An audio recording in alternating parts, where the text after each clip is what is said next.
Početak nove sezone. Novi građani su pred oko 400 gledatelja ugostili Varaždin. Teško je reći tko je zadovoljniji podjelom bodova.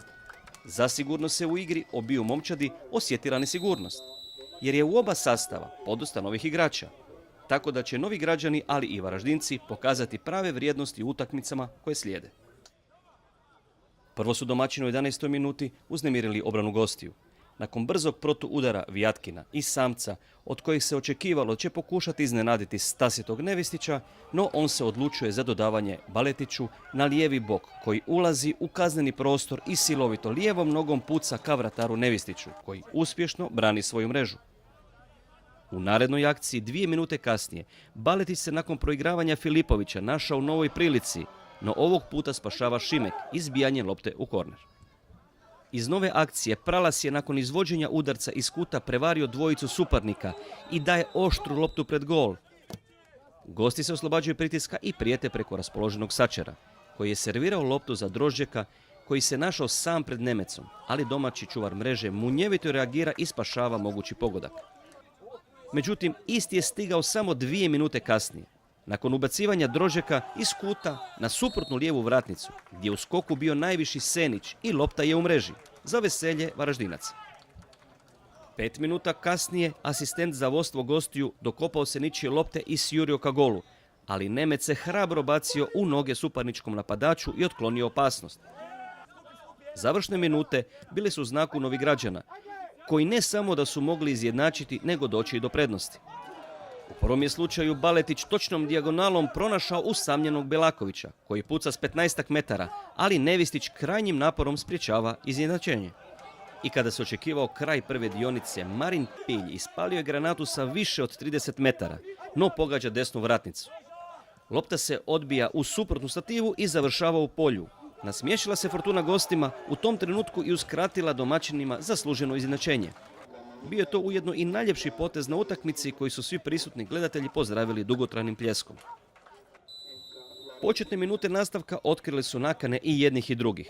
Gosti ohrabreni vodstvom tražili su njegovo povećanje. U 2-3 navrata iz kontranapada na samom otvaranju nastavka zaprijetili su, ali je domaća obrana na čelu s Nemecom bila na visini zadatka. I onda slijedio domaćina toliko željeno izjednačenje.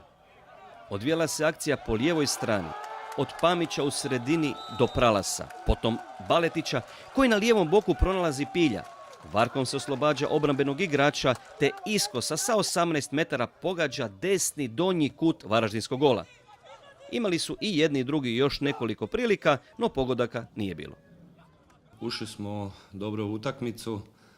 Nakon jedno 20 minuta desio se mali pad u igri. Domaćin je imao veliki broj centaršuta i kornera gdje smo na našu sreću dobro reagirali. Tu je on u neku ruku dominirao. Nakon toga smo zabili zgoditak. Imali smo u drugom poluvremenu 2 lijepe šanse na 1:0. Da smo zabili taj drugi pogodak, vjerovatno bi riješili utakmicu. Nismo uspjeli, dobili smo jedan jeftin gol i na kraju moramo biti zadovoljni s tim bodom, iako smo priželjkivali više.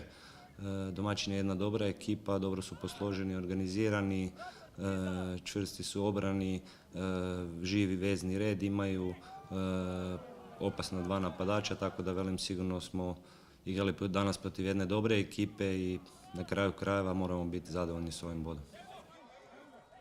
Evo, na početku bi čestitao jednoj i drugoj momčadi na prikazanoj igri i borbenosti sa jedne i sa druge strane. I momci su dali sve od sebe. Mogu na kraju biti zadovoljan rezultatom, obzirom da smo mi doživjeli jedan šok, gubili smo prvo poluvrijeme 1:0. Imali smo puno šansi, a moram biti iskren i priznat da je i Varaždin imao svoje prilike koje nisu iskoristili. Čestitam još jednom objema momčadima na prikazanoj igri i mislim da je to danas rezultat neodlučan je realan. Obje momčadi će u sljedećem kolu biti domaćini. Varaždincima dolazi Kustošija, dok će novi građani ugostiti Dragovoljca.